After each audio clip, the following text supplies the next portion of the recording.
Good morning. My name is Marlon Clark, and I'm your moderator this morning for the panel discussion focusing on disaster risk reduction in farming tied to the Participatory Integrated Climate Services for Agriculture methodology, PICSA. A very warm welcome to our specially invited guests, the Permanent Secretary, Ministry of Blue and Green Economy, Agriculture and National Food Security, Permanent Secretary, Ministry of National Security and Home Affairs, Permanent Secretary, Ministry of Youth Development and Empowerment, Youth at Risk, Gender Affairs, Senior Security, and Dominicans with Disabilities. Permanent Secretary, Ministry of Public Works and the Digital Economy, representatives from CIMH, the Met Services, Ministry of Agriculture, the Extension Services, University of Reading, Government of Japan as the donor, ICA, FAO, regional and international viewers and listeners, ladies and gentlemen, good morning again. We may know that variable rainfall can potentially make it difficult for our farmers to plant, and the incorrect decision on which crop to plant and when to plant it may affect the livelihood of a household. Improved forecasting and additional information about historic climate patterns and options to adapt into these patterns can be used as possible mitigation measures. The challenge normally is how is this information communicated to farmers and then building capacity to support the farmers in applying practices to adapt to their particular context. This morning, we have invited 5 panel members to provide us with some food for thought relating to climate resilience and agriculture, as well as to articulate their knowledge and experiences relating to PICSA. We are also very much looking forward to their presentations, as well as the engagement from the viewing and listening audience, as it relates to the discussion on nuancing PICSA to the Dominican context as part of the Q&A segment. Before moving to our first panelist, I invite you to view a brief video of PICSA implementation in Dominica to date. The Strengthening Disaster Management Capacity of Women project in the Cooperative Republic of Guyana and the Commonwealth of Dominica is supporting farmers in the rural, hazard-prone, vulnerable communities of the Central, East, and South regions through the training and application of Participatory Integrative Climate Services in Agriculture, PICSA, implemented by UNDP in partnership with the Carrette Institute of Meteorology and Hydrology, the University of Reading, and the Government of Dominica. The Pixar Approach aims at providing support to extension officers and farmers to improve risk-informed actions for resilience. One key component of Pixar is providing historical climate and weather information along with seasonal and weather forecasts. Pixar helps farmers through the use of participatory decision-making tools to identify and plan the best activities and management options for their farms. To kickstart Pixar, there were training of 30 extension officers long before the season started. The training was facilitated by the University of Reading. The extension officers were inspired to and in turn provide training for farmers and share new ideas. The Dominica Meteorological Office and the Carrette Institute of Meteorology and Hydrology made and analyzed historical climate information readily available to all target communities. The farmers were intrigued by the sessions on resource allocation, historical climate information, seasonal calendar, and participatory budgets. Farmers and extension officers shared their experiences of the benefits of Pixar on their farms. Thus far, 326 farmers have been trained in these communities with 71% of women participation. The Pixar model encourages monitoring visits by extension officers to support and encourage the effective implementation of Pixar on their farms. Pixar makes a difference in the lives of the farmers targeted on the project. As a result, farmers will adapt to the climate and disaster risk posed to their livelihoods and diversify into more sustainable approaches, overall enhancing the decision-making for disaster preparedness.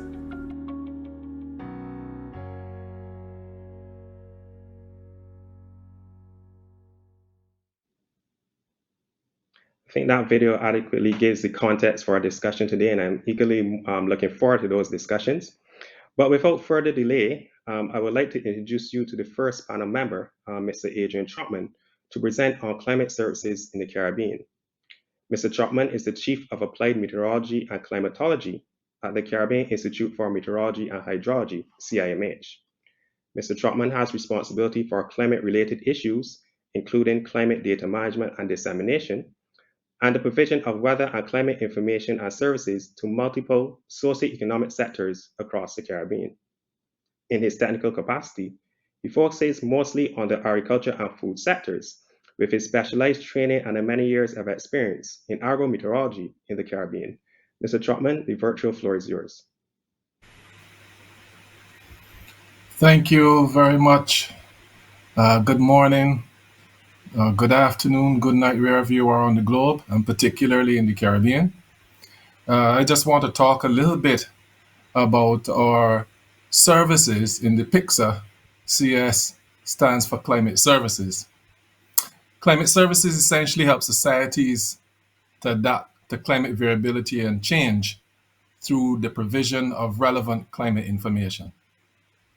As a training and research organization established in 1967 in its truest sense, the Caribbean Institute for Meteorology and Hydrology has been involved in climate services really for more than 5 decades.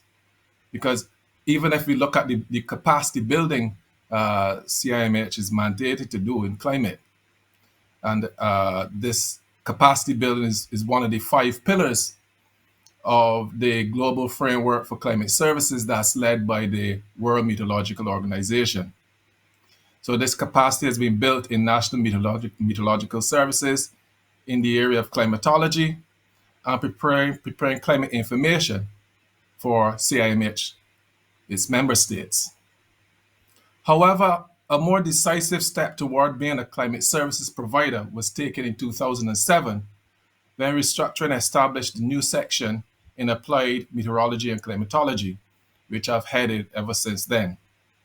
The mandate of that section, Applied Meteorology and Climatology, is to develop weather and climate-related products that will provide important information for decision and policy making for the economic and social sectors in the region. Since CIMH's designation by the World Meteorological Organization as the Regional Climate Center for the Caribbean, this back in May 2017, this section, which forms the core of the Caribbean Regional Climate Center, continues to build on its products and services. The Regional Climate Center delivers seasonal climate forecasts on rainfall, drought, dry spells, extreme rainfall, and heat wave days, covering a period of 3 to 6 months into the future. With the assistance of our regional partner agencies, these products are packaged with appropriate messaging for different users in the form of information bulletins. Noting the aforementioned products, one can easily imagine that agriculture will be a target of one of these bulletins. Drought, dry spells, extreme rainfall, temperature, heat wave days all impact the agriculture sector in one way or the other. These information packages have been found to support decision making in the sector, preparing the sector to mitigate impacts from extreme climate conditions, while allowing the sector to take full advantage of the opportunities available when presented with potentially good conditions. PICSA, as we've heard it, Participatory Integrated Climate Services for Agriculture, adds another layer to the services provided by CIMH and partner Met services, like the office in Dominica. It couples the climate information with farming practices for farmers to answer such questions as, based on the forecasted conditions for the next season, should I do anything different in my field? Or maybe, what is the best use of my resources here on the farm based on what the conditions are likely to be over the next season? In other words, over the next 3 to 6 months. Certainly, the inclination to do something different on the farm would naturally apply that the conditions themselves are different to what you normally expect them to be. But different to what? Different to normal. And for conditions under which farmers can operate as normal. without being concerned about their production being compromised. So the approach recommends that before the season begins, farmers are reminded of what normal conditions are, how in the past conditions occasionally veered from that normal, sometimes to significant extremes, with harsh conditions such as drought and long dry spells, intense dry spells, flood rains, or soaring heat. Of course, that implies that the historical climate information is also important. It sets the context. Being able to use climate information to explore the best operational options on the farm is essentially one of the strengths of the PICSA approach. Thank you. Thank you very much, Mr. Trotman. Indeed, climatic information is important as part of PICSA. Many thanks for providing an overview of some of the products that are available by your organization. I think that actually provides a good segue to our next panelist, Dr. Graham Clarkson, who will provide an overview of PICSA. What is PICSA all about? Dr. Clarkson is a senior research fellow at the University of Reading with considerable experience of research into agricultural innovation systems. He is one of a small team of developers of the Pixar Approach, which has been implemented in more than 20 countries globally, including Dominica. Dr. Clarkson, a warm welcome to you. Thank you, Marlon, and good morning, everybody. Yeah, I'm going to speak today about PICSA, or Participatory Integrated Climate Services for Agriculture, and how we, alongside UNDP, CIMH, and Dominican Met Services and the Department for Agriculture, have been implementing the approach for the last 2 years. So just to set the context, and I think most of us know that critical farming decisions depend upon the weather.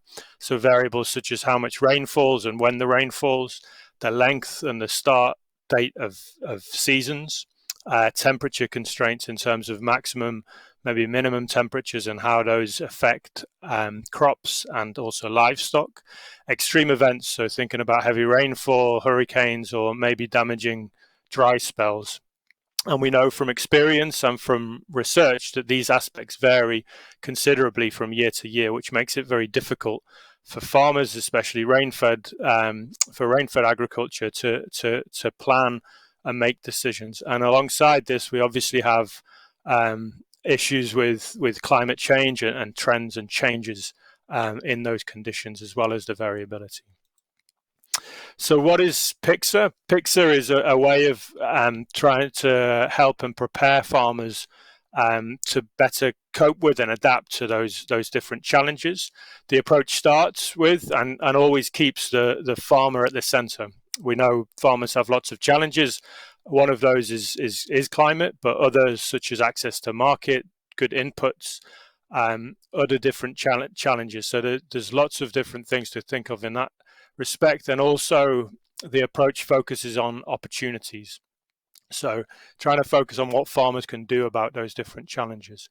To support that, we have three main components. The first of these is the climate information, where we work very closely with regional centres such as CIMH and national Met services to help with capacity to provide products on historical climate, as locally specific as possible, but also seasonal and short-term forecasts to support farmers.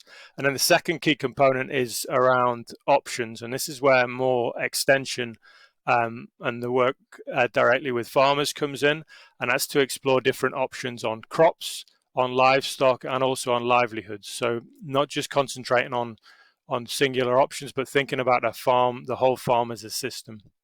The third key component then is a set of participatory decision-making tools.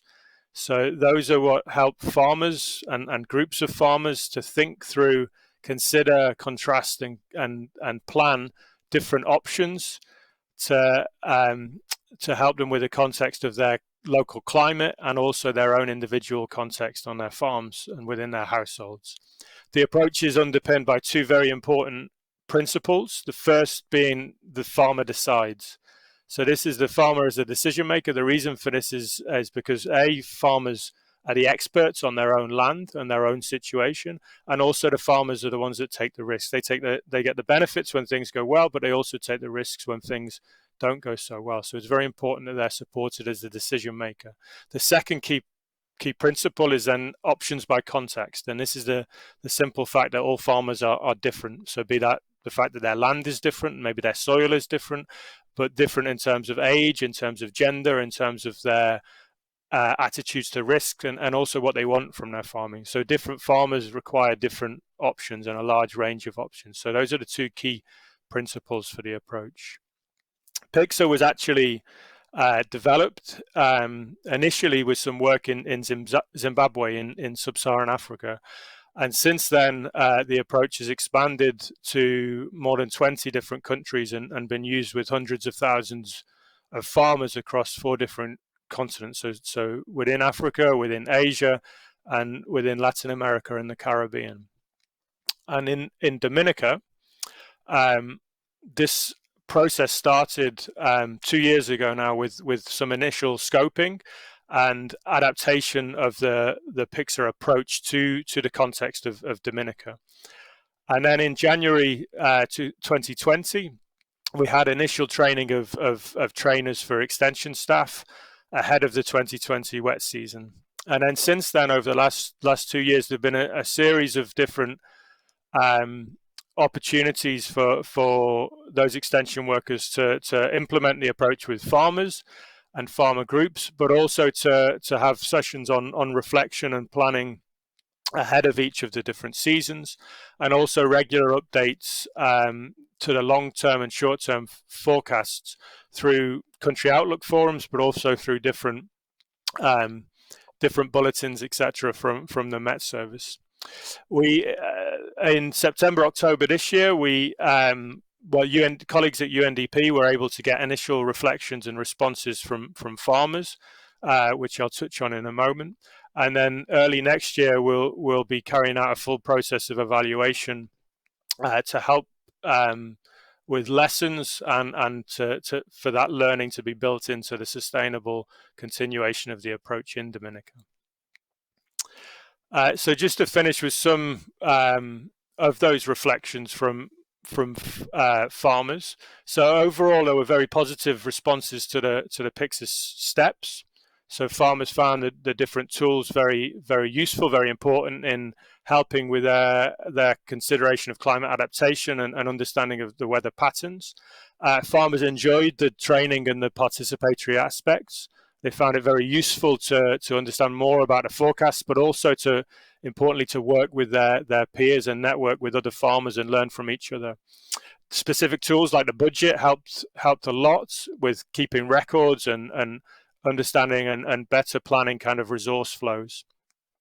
Secondly, thinking about different options and making changes. So farmers reported on this as well. So things like changing the timing of planting of certain crops, better planning those resources into their farming practices, using different management options such as mulching to help with their farm and their productivity, and also better preparation for the wet season when there may be too much rainfall, with thinking about better drainage, but also in drier periods having stored water so that they can add or supplement the water for the crops and get through those dry spells.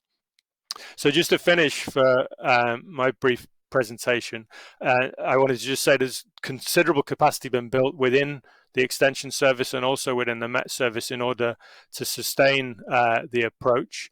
And that learning that we'll do will help to build into that and hopefully help support all the farmers in Dominica to benefit from the increased resilience that the approach can bring. Thank you. Thank you very much, Dr. Clarkson, for that overview and outline of how PICSA works. Of course, nuancing to indicate what specifically has happened in Dominica, and of course, the participatory element of it, I think, is key, and you would have stressed that during your presentation, so thank you very much. So now the panelists will focus mostly on the Dominican context, and the first panelist would be specific to the Dominican context, will be Ms. Annie Joseph, as she would discuss the climatic services specific to Dominica. She would also articulate the role of the Met services within the PICSA approach. Ms.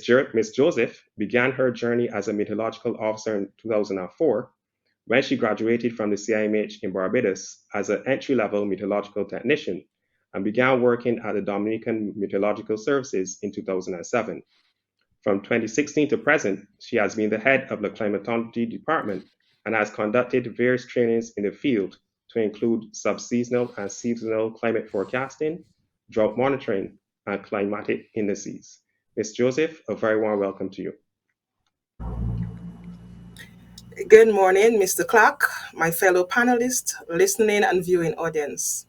Again, I am Annie Carrette Joseph, the climatological personnel at the Dominica Meteorological Service. The Dominica Meteorological Service falls under the jurisdiction of the Ministry of National Security and Home Affairs. It is headed by a senior meteorological officer who works along with 11 other officers. Officers are trained in various competencies such as weather forecasting, applied meteorology, hydrology, instrument and equipment maintenance, and weather observations. The Dominican Meteorological Service operates two offices, one at the Douglas Charles Airport from 1959 and the other at the Kingsfield Airport from 1982. Our main mandate is to provide hourly routine reports for aviation, weather briefing to pilots, and all necessary weather information for safe air navigation in and out of Dominica. The Climatological Department prepares and disseminates information on climate, climate change, and its impacts tailored to specific user needs. We have been working with the Ministry of Agriculture from 2012 by providing climatic bulletins and guidance which have aided in agricultural planning and decision making. As part of the PICSA program, the Dominica Met Service provided support to the extension officers. We participated in the training of trainers where we disseminated and aided the extension officers in understanding and interpreting historical climate charts and seasonal and subseasonal forecasts. Together with my colleagues, we have provided support to officers during various farmers' sessions to include farmers of the South, for instance at Shawford, the Central region, we've been to Bells, Warner, Cochrane. We've also been to the East regions like Castlebrooks and Good Hope. As part of the program, we continue to meet virtually every few months to do refreshers, brief the extension officers on the current climate forecast. Also, at the start of every new season, a National Climate Outlook Forum is held. During these sessions, officers are briefed on expected climate conditions for the next 2 weeks and 3 to 6 months. We continue to provide quarterly climate newsletters to the Ministry of Agriculture, which help them during the PICSA program in planning ahead and during the various seasons. The Dominica Met Service will continue to provide support to the Ministry of Agriculture way beyond the end of the PICSA program. Thank you. Thank you very much, Ms. Joseph. And I know indeed the Met Service has been providing tremendous support to the implementation of PICSA, and we very much applaud you for that. But let's now hear from an extension officer, or one of them, or the many extension officers that also provide tremendous support in the implementation of PICSA. So I would like to introduce you to Mr. Asher Burton, who's an agronomist and has graduated from the National University of the Great Plains Ezequiel Zamora in Venezuela. He has previously worked as a quarantine officer and then as a training security officer. Within the ministry, he was a field assistant and later promoted to agricultural officer number 3. He currently works in the St. David Parish with farmers in the 8 hamlets of the Calinago territory in the eastern section of Dominica. Mr. Burton has also trained over 138 farmers in the PICSA methodology in Dominica. Good morning, Mr. Burton. Thank you very much, Marlon. Just to mention briefly for international audience, I work as an agricultural extension officer in the Kalinago territory, which is part of the St. David Parish, located on the east coast of the Commonwealth of Dominica. Now, the Kalinago territory is comprised of the 8 hamlets. We have Sineku, Maho River, Gollet River, Sensi, Salibia, Kribish River, Tuna, Concord, and Bataka. There's also neighboring hamlets, Atkinson and Antrizo, which is not part of the Kalinago territory, but part of the constituency. Now, the Kalinago territory is a reserve established in the year 1903, so 118 years old, and is one of the few, if not the only place in the Caribbean archipelago you can see and meet the native Kalinago people who lived here for thousands of years before the arrival of Christopher Columbus, some 528 years ago. We have approximately 470 people farming in the area, so PICSA is definitely welcome, and it is a great tool for our farmers as we all work towards building the first climate resilient country in the world. So the project includes participatory integrated climate services for agriculture, sessions with farmers, and the PICSA initiative is spearheaded by the University of Reading and supported by the Caribbean Institute for Meteorology and Hydrology. The development and delivery of climate information services in developing countries has so far been a slow and unfocused process. A number of factors prevent climate services from supporting farmers in their decision making, especially at the large scale, right? So one of these factors relates to the limited capacity of meteorological agencies to produce and distribute locally relevant information that farmers actually need. Now, with the ambition to change this, the Walker Institute at the University of Reading and the Caribbean Institute for Meteorology and Hydrology collaborate to develop ways to disseminate local climate service information by training communicators or intermediaries. So these are the extension officers, the 48 officers that we train. Now, via these climate communicators, the project hopes farmers will be able to get involved to both co-produce and make better use of local climate information that can support their farming. All right, so PICSA help farmers. Farmers benefit by, they will have a better understanding of meteorological data, and the farmers will be able to be more resilient in the agricultural production. Now, in the Kalinago territory, one of the first steps was to identify farmers as well as venues for the PICSA sessions. Farmers who live in neighboring hamlets were grouped together. So we grouped farmers of the Atkinson, the Baraka, and the Anjou area together. Farmers of Tuna, Salibe, and Kribish River, Sensi were grouped together. And Gollet River, Maho River, and Sineku farmers worked together. So we had a total of 16 sessions from March 2021 to June 2021. And 128 farmers attended. The total number of farmers participating in PICSA for the East is 175, all right, from all 3 parishes. And all 3 parishes combined together in Dominica, we have approximately 327 farmers with about 65% of female participation.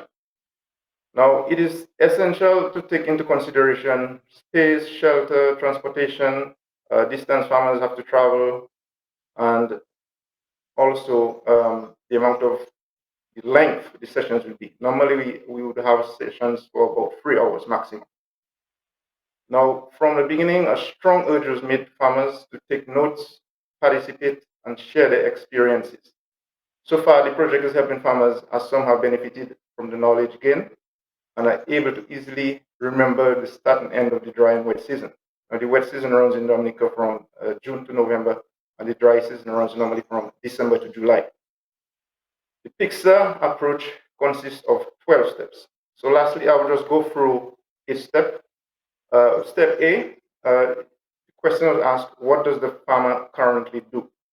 Now, with that step, we prepare a seasonal calendar and a resource allocation map.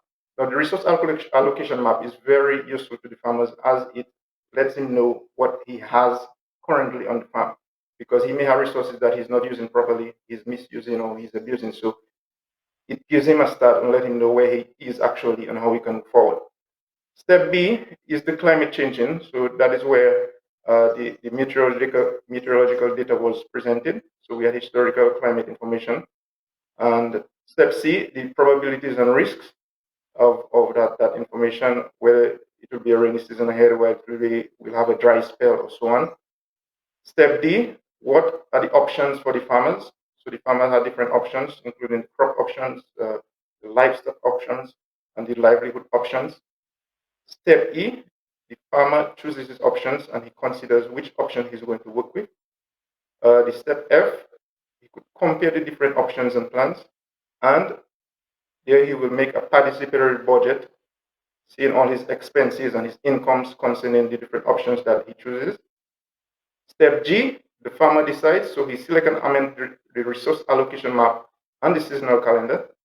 The step H, he presents the predicted weather for the next 3 months. So we'll present to him the seasonal forecast and let him know exactly what weather probability will be coming in for the next 3 months.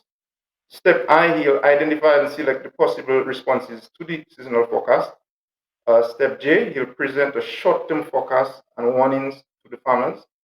Step K, identify and select possible responses to short-term forecasts. And the last step, step L, we'll learn from the experience and improve the process for the next season. So that's it, ma'am.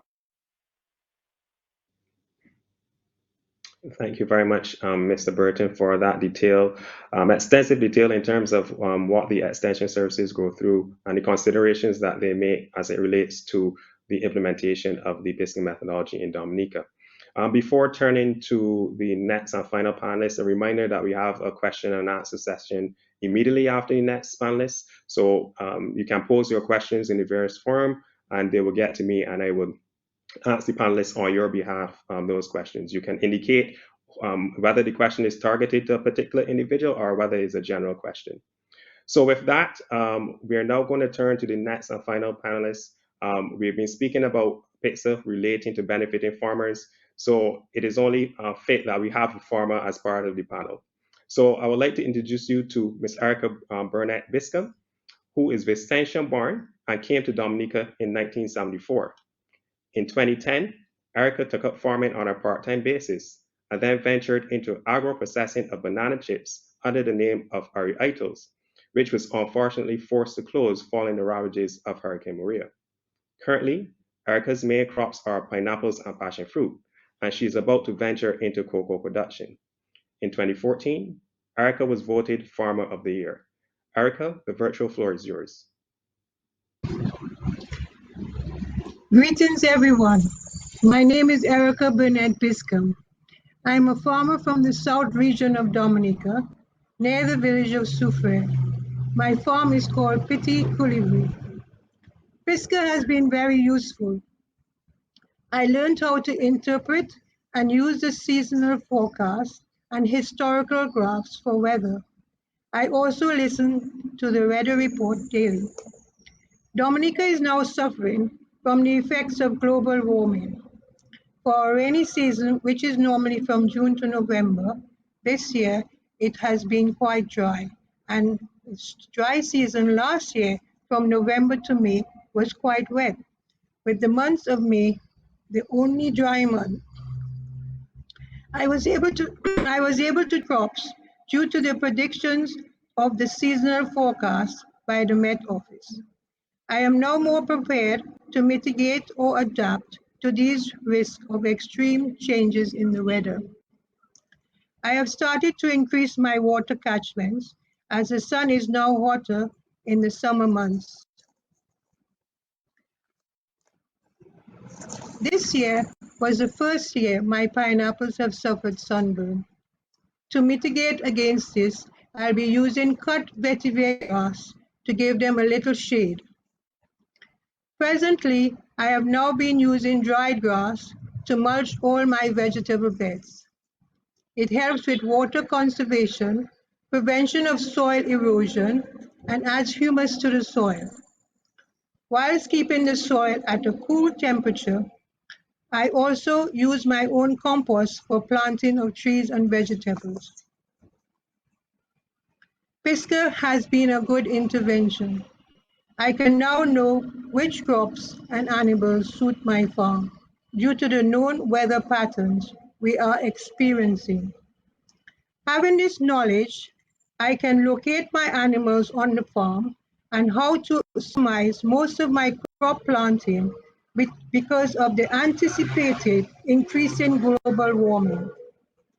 I also note that our rivers are drying up in the dry season, become raging torrents in a storm. We can avoid or reduce the damage caused by intensified rainfalls and wind gusts by planting vetiver grass on river and stream banks. We all can play our part in planting trees on our farms. It will be a good idea not to expose our soils by cutting and weeding down to the bare soil. When farming on slopes, farmers must install contour field drains. Vetiver grass can be a great help for stopping heavy rainfall runoffs around fruit trees, field crops, and vegetable beds. For predicted dry periods, farmers that are fortunate to be near a river or stream must seriously consider installing irrigation, assisted with a ram pump for effective crop planting, planning and production. As my Petticoolibri farm is situated on the coastline of Dominica, I do appreciate that my microclimate is very different to that, say, in the village of Bells, in the interior of our mountainous Dominica. Therefore, PICSA will help farmers to understand continuously their own weather patterns in order to plan and for increasing and maintaining production of crops identified as suitable for their soils. I would like to thank the organizers on behalf of the farmers that attended all the PICSA training sessions for this intervention in improving sustainable agricultural production in Dominica. Thank you. Thank you very much, Erica. We like to hear how it has directly benefited you, so we thank you very much for that presentation. And I also want to thank all the other panelists for their presentations this morning. For me, I would have gleaned 4 key messages that came from those presentations, and of course, we look forward to the questions that you may have. So for me, I saw the impact of the PICSA approach is evident based on all of the presentations that have been made. The importance of the climate and weather information to support PICSA, that also is coming out based on the presentations. I also see it somewhat as the PICSA as a resilient strategy for supporting sustainable livelihoods. When to plant a crop, which crops to plant when, I think is also part of that sustainable livelihoods approach. And records keeping, that has been coming out as part of the presentation as an important element. And I think PICSA can support that in that particular regard. So I will kick off the questions. As I said, the question and answer section is now open, but I will direct this question to Asha. From your point of view, from the point of view of the extension services, what benefits to date have you seen of PICSA implementation in Dominica? If there have been any, can you articulate? And if so, what are the gaps that you have also observed? And I have a follow-up question to that as well. Yes, thank you very much, Marlon. First of all, yes, the farmers are using the tools, especially, for example, the resource allocation map along with the seasonal calendar. They have been planning using these tools, and one farmer told me that she did not plant after getting the forecast. She did not plant because she realized it would have been too hot. So yes, they are definitely using the PICSA as a way of to better the production.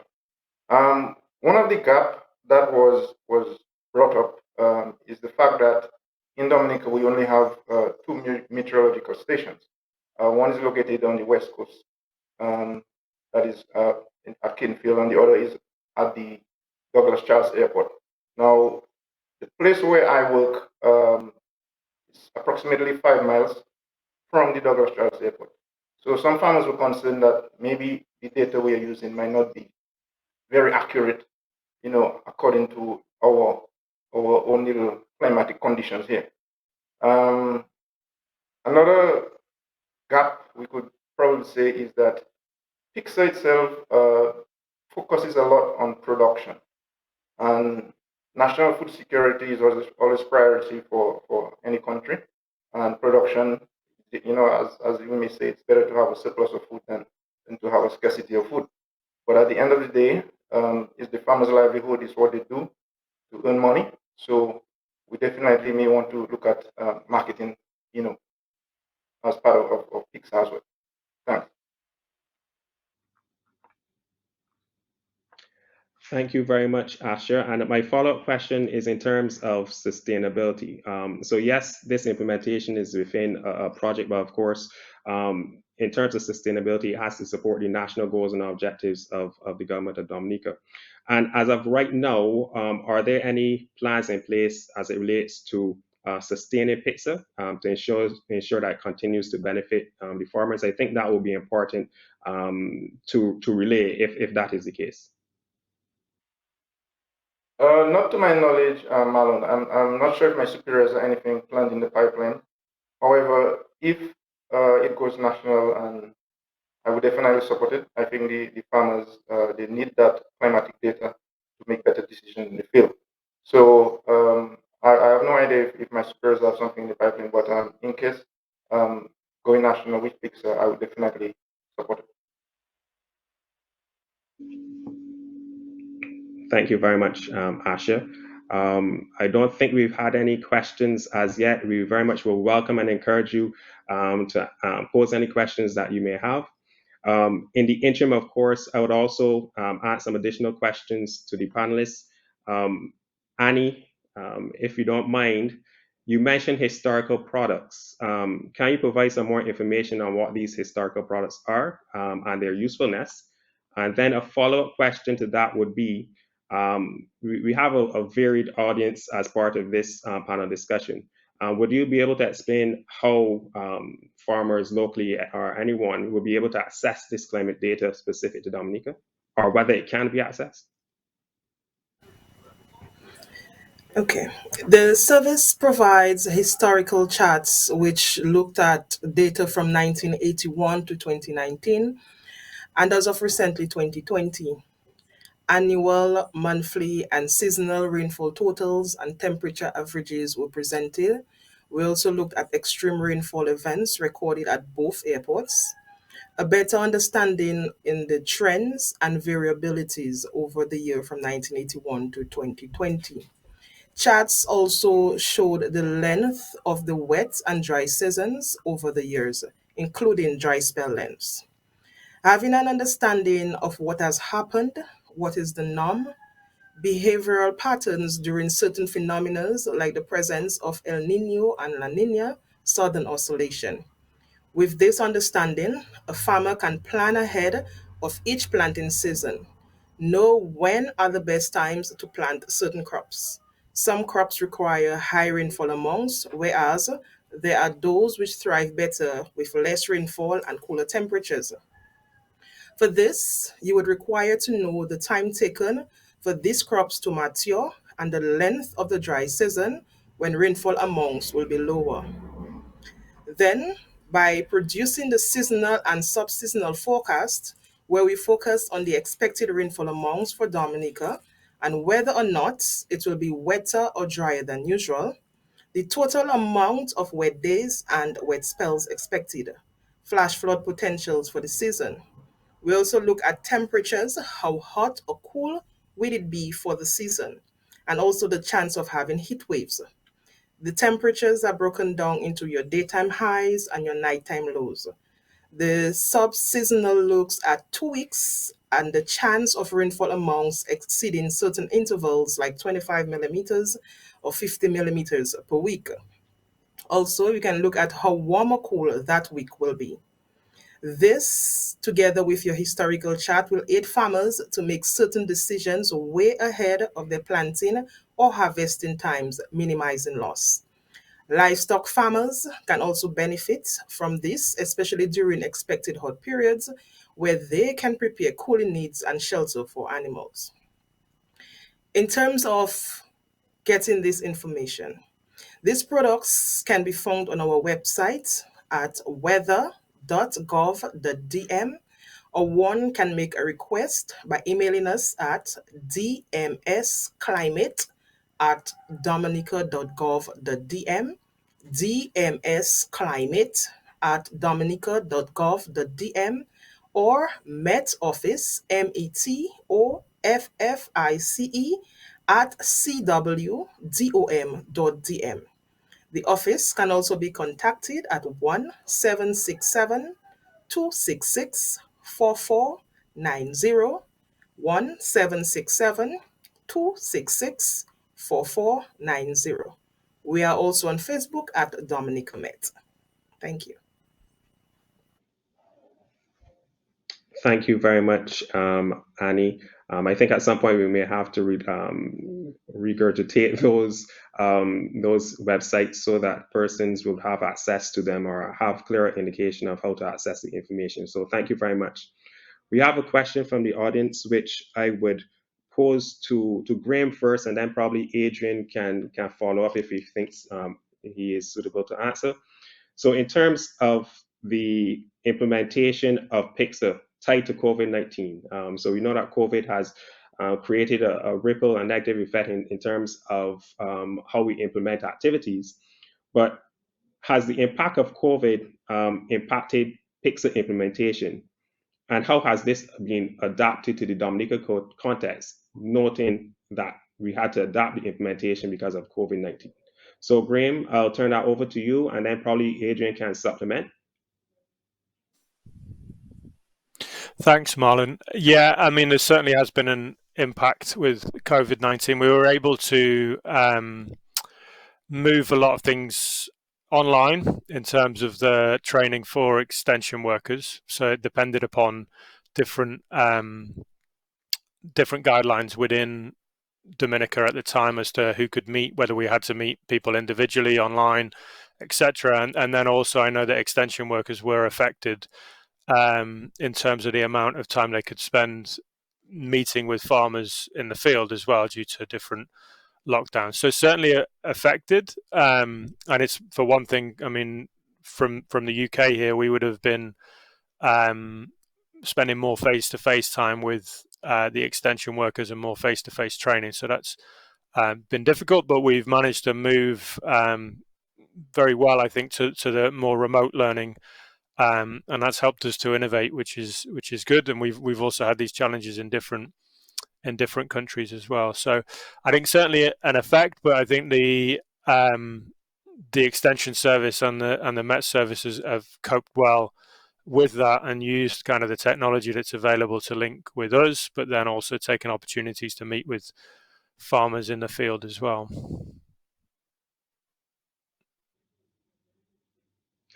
Thank you very much, Graham. Adaptability has been a key word for the last 2 years as it relates to COVID-19. Adrian, I don't know if you want to supplement that. Well, there's not a lot more I can add. Yes, the online platform became very important during this period, and I guess in all activities, all spheres of work, the online platform became key because of COVID. But because of this, want to say that we relied quite heavily on the nationals and as a climate services provider, a climate information provider at CIMH. I want to say kudos to the National Met Service in Dominica for filling in areas that CIMH might have been working with them on in a more face-to-face environment. I think they filled in quite admirably in the period since COVID. That's all I want to add for now on this. Thank you very much, Adrian. Still no additional questions from the audience, so I will pose another question to Graham. Just based on your experience globally, and of course you can nuance it specific to Dominica, what are the main reasons why you think PICSA has been successful, just based on your experience thus far? And then what recommendations would you give to beneficiary countries to ensure sustainability of PICSA?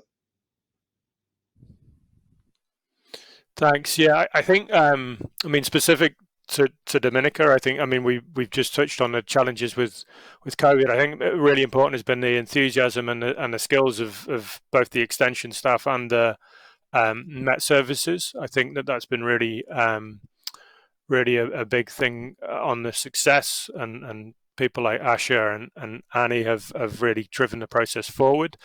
I think in terms of PICSA more generally, I think I tried to stress it in the presentation, the support for or the focus on the farmer as the decision maker, and ensuring that we look at the whole farm system, but B, it's focusing on you as an individual farmer. So you might be working in a group with your peers, but you will be thinking about your own farm and what solutions might work for you, rather than perhaps someone from outside coming and saying, this is the best thing for you to do, or this might be the best thing for you to do. It's about information, evidence, and helping facilitate that. So I think and that's something we found all over the world, really, where PICS has been implemented, that farmers have taken well to that approach, and also extension staff have taken well to that approach.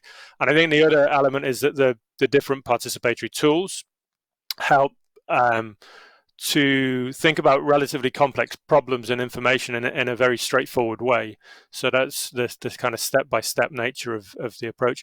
With regards to kind of sustainability, if you like, I think there's been a reasonable amount of capacity built within the services. I think extension needs to be supported to ensure that they keep meeting farmers, and the Met service needs to be supported to ensure that they are able to provide the best products for extension workers and then for farmers. Asha touched earlier on kind of network and helping to improve to ensure that as locally specific information as possible is available. I think we'll learn a lot from the full evaluation that will help to feed back into to make sure that system is strengthened. So what farmers are thinking about, the approach, the processes, etc., and that will help us to ensure we learn and feed that into the sustainability beyond the project. And I think also, I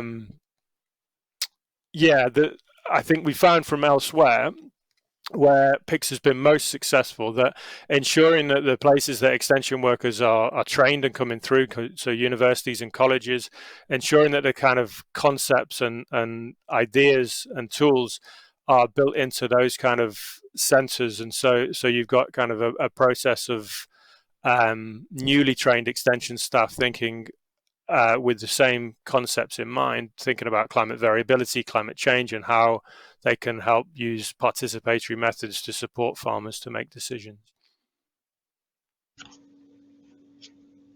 Thank you, Dr. Clarkson. Asha, we have another question from the viewing audience for you.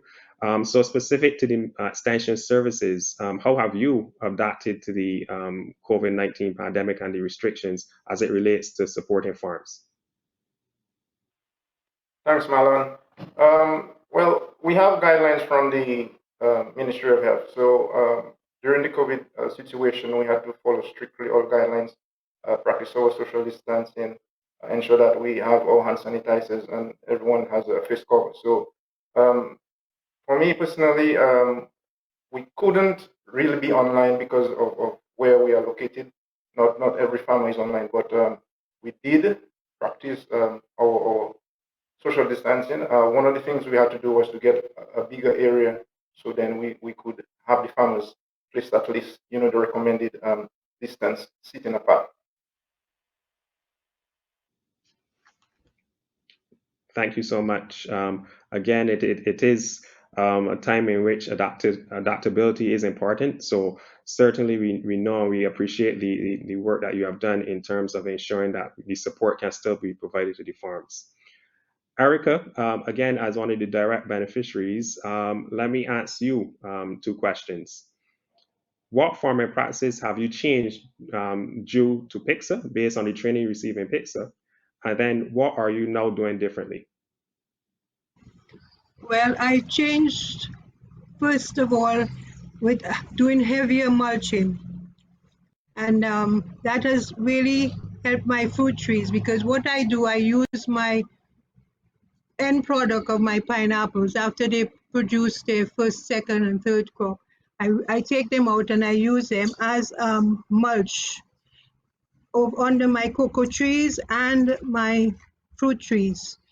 And that's really been a great help, especially with water conservation. I haven't had to water my cocoa that often because of this mulching. And I have gone very serious in repairing all water tanks that are on the property. And I've gotten shade cloth for me to do shade houses. And also we've got a greenhouse ordered through PICSA. So it's been very beneficial, really. And last year we planted Irish potatoes, which came in quite late.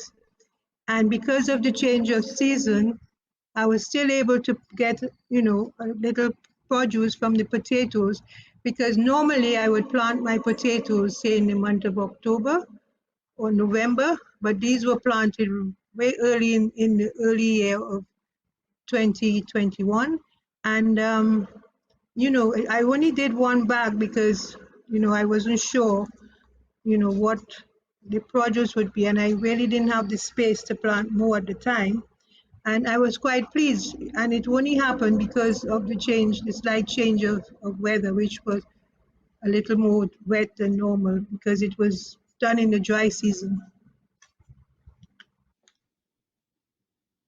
Thank you so much, Erica, for that detail. I think persons online would appreciate the detail that you just provided. Time is certainly against us. I know it has been a very rich discussion thus far. I have one more question which I will pose to Adrian. So in terms of the projections and recent trends tied to the 1.5 degree increase that we've been hearing so much about, projections suggest that there will be impacts on our rainfall with more frequent events, intense droughts, more intense rainfall periods as well. Have you been seeing such trends in the Caribbean in the past 5 to 10 years? Thanks for the question, Marlon.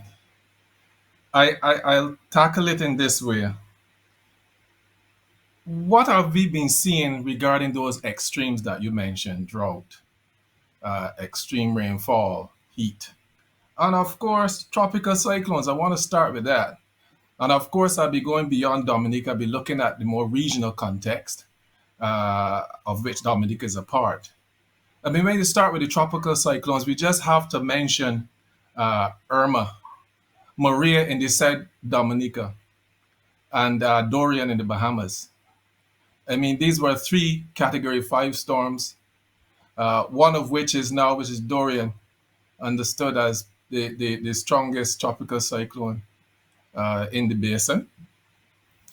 All within a period of 3 seasons, 2017 to 2019, when Dorian was the last. Sticking with tropical cyclones, we recognize that we hit another milestone in 2020. We had 30 named storms, 14 of which developed into hurricanes, and a record tying 7 further intensified into major hurricanes. All of this since 2017. What about droughts? It's only since the 2009-2010 event in the Caribbean that we seem to have placed more focus, we mean the Caribbean people, on drought. And I always tell people, when it comes to agriculture and when it comes to drying, the first living thing that shows signs of water stress is a plant. Even just a few hours during the day of intense heat and lack of water shows up in incipient wilting in plants. So what do you think about days without rainfall or deficits, intense deficits in rainfall? It's only since 2009-10 when we had one of the worst droughts in 4 to 5 decades in this region, where ministers responsible for water in CARICOM actually had a special meeting to discuss this and asked CIMH and then the Caribbean Environmental Health Institute, which had a water component, to try to provide them with recommendations. Since then, we had another intense drought that lasts more than just 1 year, one season. It lasted from 2014 to 2016. And if you ask people in Antigua and Barbuda, they say, no, they started since 2013. But in the majority of the Caribbean, in 2014 to 2016, we had St. Kitts having its first rationing of water in its history in 2015. These are the extremes we have been seeing in the region. In fact, last year, 2020, in St. Lucia and St. Vincent and the Grenadines, they issued water emergencies. So that's drought. Then it comes to flood. In 2018, remember, you asked the last 5 to 10 years, right? In 2018, Trinidad described, at least the Trinidad Met Service described the October floods of 2018 as the mother of all floods. On October 20th, the government of Trinidad and Tobago activated its National Emergency Operations Center. What you had there in Trinidad is that many parts of Trinidad received a month's worth of rainfall in just 2 days. And then more recently, in the Guyana and Suriname, in May of this year, they had to respond to flooding that affected, if you look at Guyana in particular, all the regions. And it said that the flood affected over 28,000 households, whether it be from water entering their homes, livestock and domestic animals in distress, or farmlands inundated, resulting in crop damage. We also know that the president declared a disaster on the 10th of June this year after weeks of heavy rainfall and flooding. And then the last one I really want to touch on is heat. You know, heat is one of the last concerns we have in this Caribbean many times. But yet still, when we refer to climate change, the first thing we talk about is global warming. But yet still, heat is ignored. Ever since 1995, we've recognized that what we now call as the heat season has expanded across the calendar. Prior to 1995, maybe, August, September or so, maybe October, we can say, yes, this is really the hot period. This is the heat season. But now, since 1995, we recognize that the heat season, we have to consider from as early as May. So from May to October, we now call our heat season. And last year, in 2020, there was records broken in many countries when it came to heat and temperature. I'm going to note a few to you. In September 2020, Dominica, Grenada, and Puerto Rico broke their national territorial all-time high temperature records. On 15th, Cape Verde in Dominica recorded a daytime high of 35.7 degrees C. 1 day later, Point Selena, Grenada, recorded 34 degrees C. And according to the United States National Weather Service, impressively, in Puerto Rico, in Aguirre, if it's pronounced correctly, recorded 37.8 degrees C on the 17th of September. And when we talk about heat, we have implications regarding to the health of human population. Farmers are human, of course. Our livestock population suffering heat stress, and certainly our plants can suffer heat stress. And we've been placing more and more emphasis on these. I know we're accustomed in the Caribbean to talking about hurricanes and storms, or let's call them collectively tropical cyclones. We are accustomed to talking about flood. We know that flooding is one of the most frequent weather climate related hazards. But we have, in more recent times, been speaking about the other two, drought and extreme heat. And these are things we'll continue to focus on forecasting and monitoring as we continue our research in these areas and building products and services in these areas. Thank you, Marlon. Thank you very much, Adrian. Very much a stark reminder of the environment and within which we operate and work. But this is the Caribbean, small island developing state. So of course, we have to keep into consideration all of those things. And thank you for putting it into context relating to ensuring that the farmer considerations are also taken into consideration. So unfortunately, we have reached the end of this session. I hope that it has been informative or built awareness in terms of some of the elements relating to PICSA, as well as informed in terms of what has been undertaken thus far in Dominica. I want to thank all the panelists for their participation and their presentations.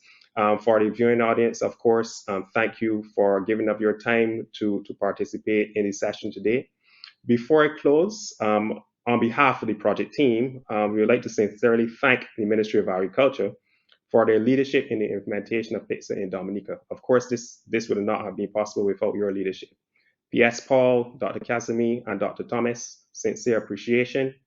The support from the Extension Services has also been fantastic. Specifically, Mr. Norman Alexander, Miranda Stevenson, Marcus Phillip, Brent Symes, and the officers in terms of which they lead. All of your support has been tremendous in getting us to this phase. So with that, thank you again for your participation and do enjoy the remainder of your day.